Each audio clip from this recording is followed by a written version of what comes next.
Can do. All right, we are recording. So if you're good, I'll go ahead and get us going. I can't minimize this while I'm recording. That's weird.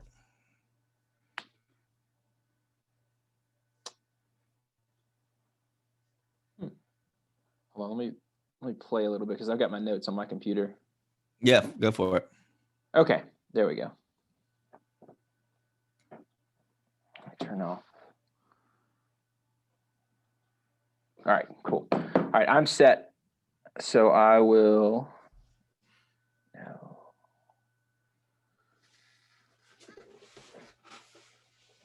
All right, you good? Yep, good to go. All right, I'm ready too. All right. Good afternoon, everybody, and welcome to the second week of our God is in the Manger book study. Welcome, Chaz. How are you? I'm doing good, Zach. How are you doing? Doing all right. The stresses and joys of fatherhood are perhaps setting in a little bit, but it's all good. Yes, I hear you on that. Yeah. You've got three of them. I've only got one. What am I complaining about? Hey, but the age of yours is requires a lot more than the age of mine. So, oh Lord. All right. So would also just want to say thank you to everybody who participated in last week. You know, we were able to see on Facebook that a lot of y'all interacted with this more so than we thought, and so that's really, really cool. So I want to say thank you for that. I hope that you found it helpful, and I hope that that this week's going to be just as helpful as well. So let's jump right into it. So Chaz, you know me, you think in deep terms, and I don't. And there were some terms that you used last week that I thought that maybe it would be helpful to sort of define and put out there for other people and, refresh my own mind just a bit on some of those things that you mentioned. So, Chaz, can you tell us about what Christocentrism is and how does that relate to the Moravians and how does that relate to Bonhoeffer? Yeah, for sure. So I think the idea of Christocentrism really it's sort of like all in its name, right? It's sort of like a theology or a way of thinking about faith, a way of approaching faith that puts the idea of Jesus at the center of everything. Now, obviously, for like all Christians, no matter what their denomination or their tradition is, like Jesus is going to be like hugely important, obviously, but for different traditions and different approaches to theology sort of emphasize different things. You know, a good example would be sort of like, Pentecostalism really emphasizes sort of the Holy Spirit. You know, there are aspects of different theologies, different traditions that emphasize different parts of Scripture or of God or of a variety of things. And so Christocentrism is a way of saying that there's this sort of even more intense focus on Christ, which is something that really is a part of Moravian theology and Moravian approach to faith, both in the ancient unity and in sort of like the Zinzendorf movement too, of really looking at looking at everything through the perspective of Jesus and of Christ and of the cross. Does that help at all? Yeah, no, I was just thinking about how it's sort of like, say like the God the Father or the Holy Spirit. Those are best in a Christocentric way of thinking. Is that those are best understood with Christ in mind? Yeah, for sure. So like, yeah, you begin to understand those things like almost through the lens of Christ, and it's just really it is kind of just an approach and an emphasis. So yeah, you mentioned that was important to the Moravians, and then last week you also mentioned that there was a lot of overlap between that for Bonhoeffer and that for the Moravians. Can you maybe give us an example of that, or say a little bit more about Bonhoeffer's relation to Christocentrism? Yeah, so I think Bonhoeffer was similar in regard for sort of the emphasis that he placed on not just sort of like understanding like who Jesus is or how Jesus relates to faith, but also this emphasis on sort of mirroring our practices around sort of the practices of Jesus. And that was something that is a feature that's very a part of Moravian theology, I think, for a lot of examples throughout Moravian history, about the way that has sort of, there's been this emphasis on Christ likeness in actions. And that was sort of something that did sort of stood out for Bonhoeffer in his time, because there was kind of a bit of an intellectualism that was sort of running large at that time of sort of German Lutheranism. And he really walks this line about a very intelligent and thoughtful faith, but one that is not one that is still very much lived at the Yeah, same and time. there's that famous quote from one of his earliest works, and it's the work is called "The Cost of Discipleship," and he says, "Whenever Christ calls a man, that he bid him to come die with him." And I also often wonder, Mhm. like, did he have any concept of where his faith was going to take him whenever he actually said that? Um, Yeah, that's interesting to think about. I think I think it's pretty clear from both Bonhoeffer's like commitment to the way that he understood Christ and lived out his faith. I think very early on he had an awareness of it had to sort of have some kind of effect on your, the way on how you are in the world. I doubt like he was like, I doubt anybody I doubt anybody's like, once you say something like that, it's like, oh, that means I'm gonna be, like hung by the Nazis. But like, I do think he had a very like a very clear understanding that like this has to impact the way you live, and that impact often can be negative. Like it's not, it's almost like the opposite of a prosperity gospel in some way.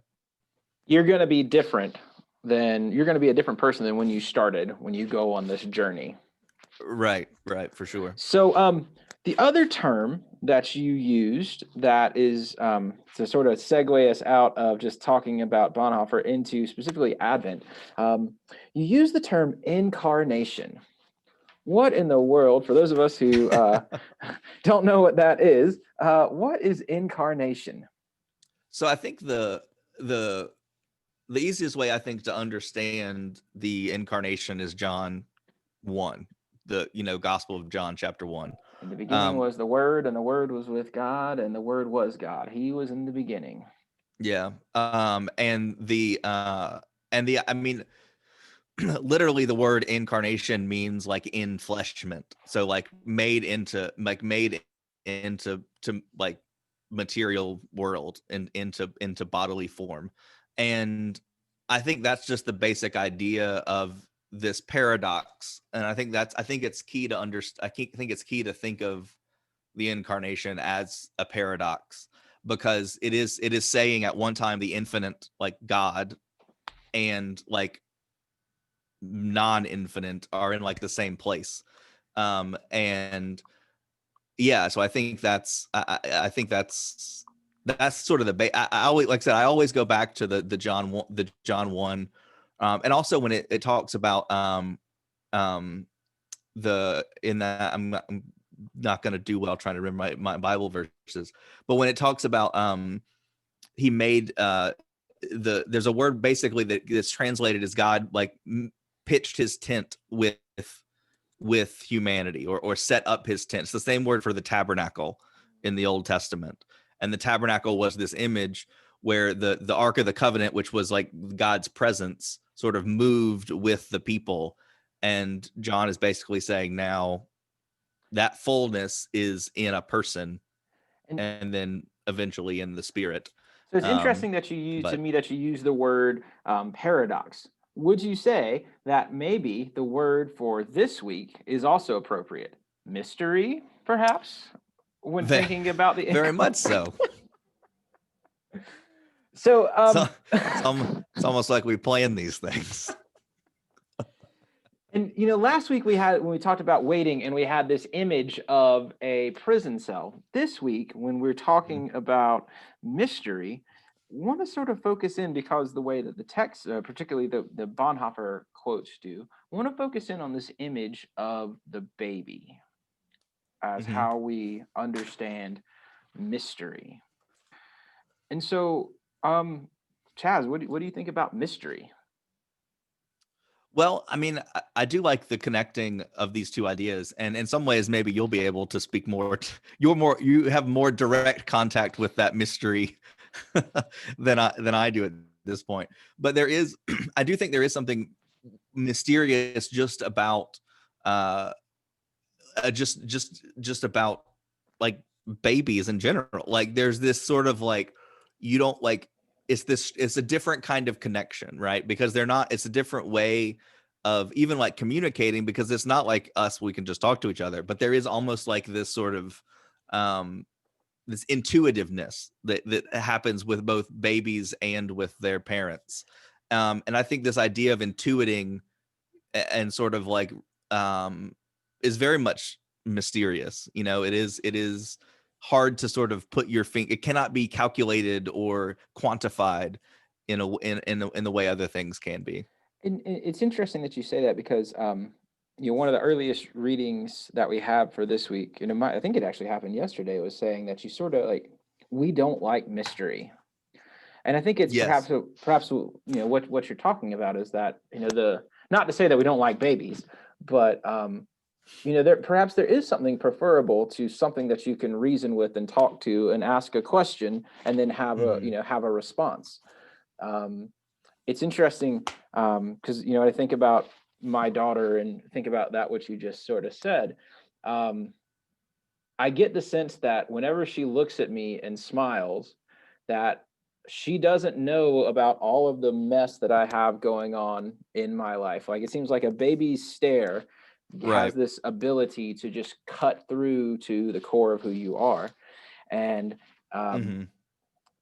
I sort of think, maybe that's the best way to think about not only like God, God's presence and how we are as far as standing before God, but um, there has to be there does have to be this sort of sense of comfort and just being in that sense of presence, and a presence that Mhm. really just depends on you in a way and just Mhm. wants to be around you for who you are and what you mean to them. So yeah. Yeah, and I think going, on that first day, I think too, there's something that really plays into what you just said.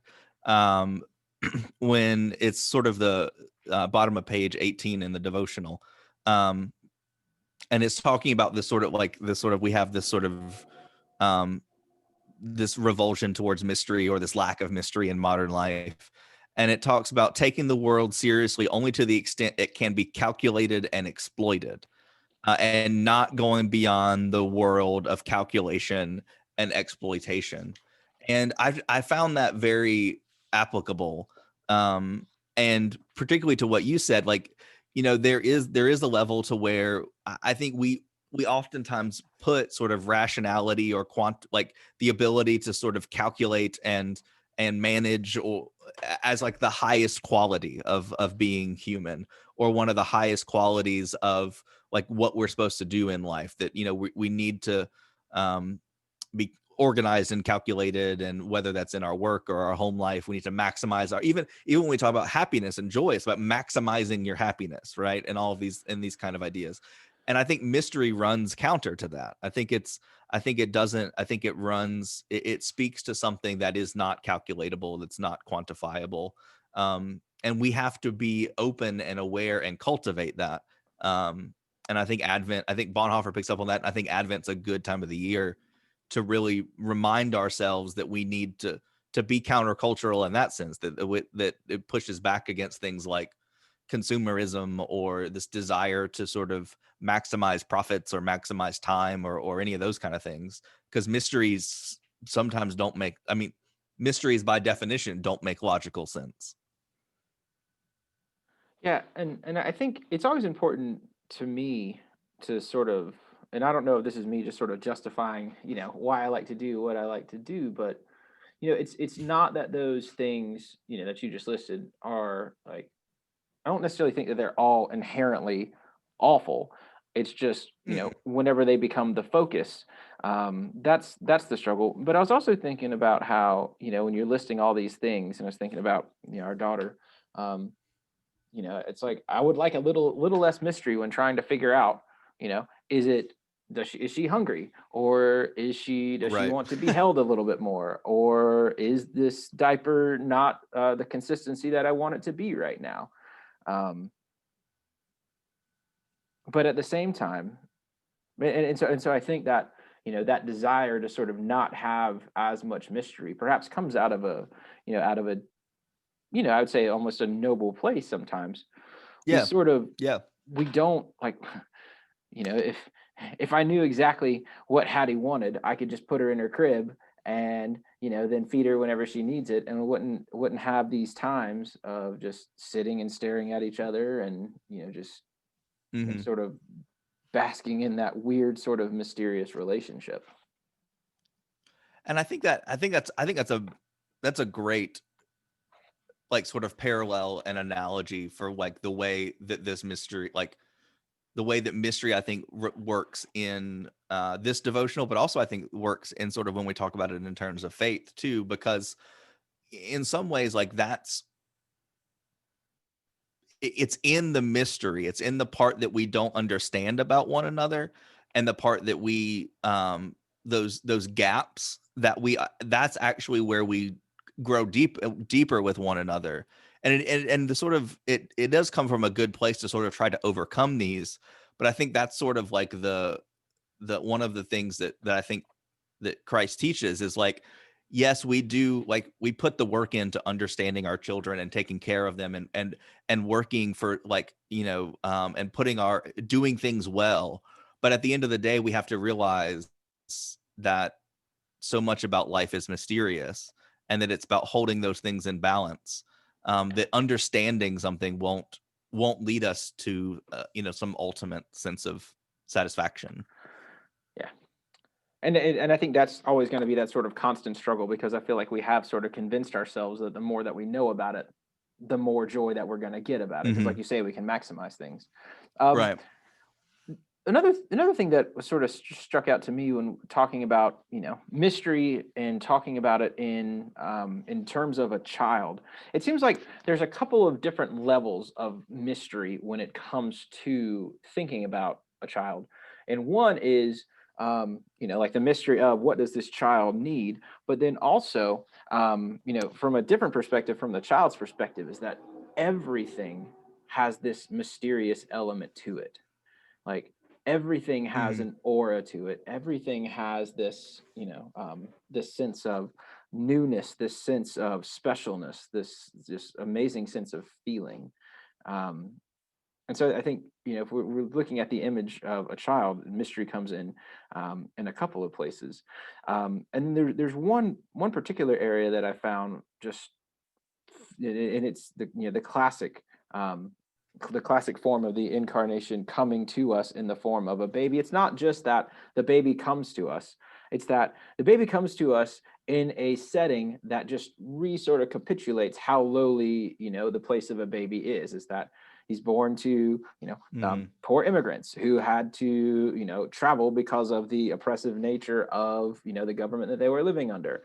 And in the Hmm. midst of this, they still had to find, a place to stay. And guess what? You know, Either everybody in town doesn't have a place to stay, or you don't have enough to pay for the high stuff, the nice places. So where do you got to go? Hanging out with the animals. And that's how God Hmm. chooses to come to us, or to incarnate. I don't even know if that's a way to say that, to incarnate oneself It is. um, to us in the form of a baby, in such a way that we see the lowliness that is there. Hmm. Yeah, and I think that's and I think that's why it's so important to sort of understand, like really define what we mean when we say mystery, and really like and really get at that there is that it is what is mysterious um and paradoxical about God coming, about God incarnating. And it is this sort of like reversal, because I think there are forms of mystery, or there's ways of talking about mystery that just sort of like push things into an unknown, like this, we can never know about it and we can never think about it. And so it's just like, it's a mystery. Don't even worry about it. Um, but I think the kind of mystery that, that's sort of being talked about here is one that is always grounded in like it's understanding the mystery of our existence, of how we live in the world, not a mystery that's sort of off. It's a mystery that's very close to us, I guess And is what I'm trying to say. yeah, and I think what I get every time I hear that word mystery, you know what I think about? I think about Clue, because like I feel like the Yeah. labeling I think of about Scooby-Doo sometimes. The mystery machine. wait, Sorry, are you totally like a derailing us. no, I was just started one. It's like, are you like a person who is like a purist and feel like Scrappy Doo was one of the worst things that happened to that series, or do you feel like Scooby got better with Scrappy Doo? Well, so when I grew up watching it, it was sort of like whatever rerun it might have him in It it was or it already in might not. syndication. It wasn't So like like, they were. yeah, so he was very much just sort of this random interruption sometimes, which I didn't always hate, but I did appreciate that. Yeah, Sorry, the talk. mystery machine is where I go to whenever I say that word. So Well, sorry to take us down that rabbit hole. I guess Clue comes no, up to it's me. fine. Hopefully, y'all can see that this is planned out, not scripted, as evidenced by. Right. um, anyway, Clue. Sometimes I think about a mystery as something like it invites us to continue to try to figure out. But we sort of, where we get stuck is that we think that we can figure it out, and the mystery here is something that's just it's not. You know, as Bonhoeffer says on day one, it's just incomprehensible. So, what the word that's Hmm. used on day 6 by Eugene Peterson is helpful to me, and he uses the word wonder. Hmm. You know, and perhaps it's semantics, but you know, I do get a almost just a different emotion when I think about the word wonder. um you know, Hmm. it's this thing to, you know, why does God, you know, to if we were going to talk about it in terms of a mystery, trying to figure out why does God come to us, or why does God come, you know, in the form of a baby, versus the wonder of just saying, wow, God comes to us.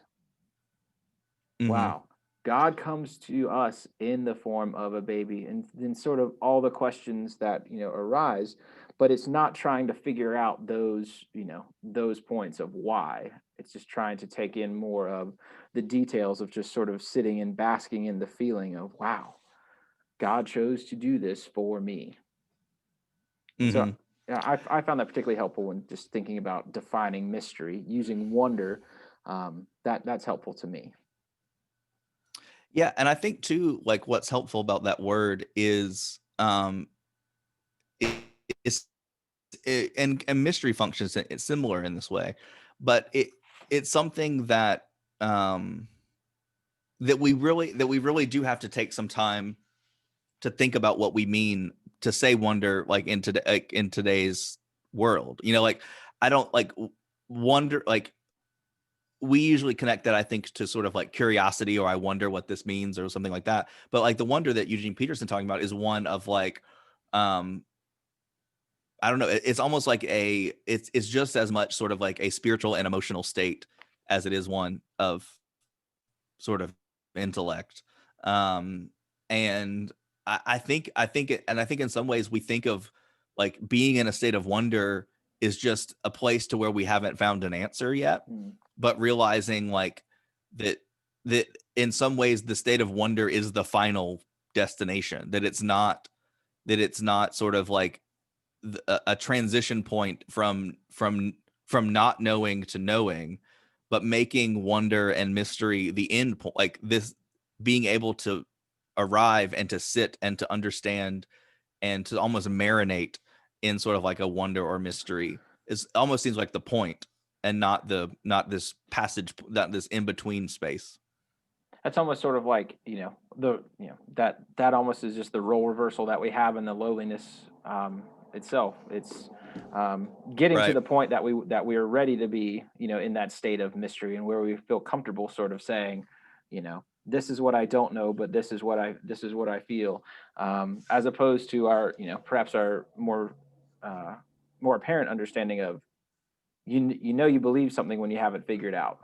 Maybe that's the starting point, Right. and then it becomes, that sort of old saying, the more you learn, the more that you don't know. Maybe that's sort of how we need to shift our thinking just a little bit. And that parallels with the the King of Kings coming to the world in a form that is nothing like a king would be. The ruler of the world coming into the world in a form of just pure lowliness. And that perhaps segues for me into probably my favorite day in this week is day 5, and in it's Bonhoeffer is sort of just posing the question: can we celebrate Christmas appropriately? And this is on page 26. This is the Bonhoeffer quote: "Who among us will celebrate Christmas correctly? Whoever finally lays down all power, all honor, all reputation, all vanity, all arrogance, and all individualism beside the manger. Whoever remains lowly and lets God alone be high. Whoever looks at the child in the manger and sees the glory of God precisely in his lowliness." And that one really just struck me, because he's saying that everything that we like about ourselves, well, maybe not everybody's this way, but those things sort of hit home to me, because I'm imagining, like, yeah, I have a lot of that in my life. And the suggestion of I'm not particularly able to celebrate Christmas, or I'm not able to get all of that I'm able to get out of Christmas if I have these in my life.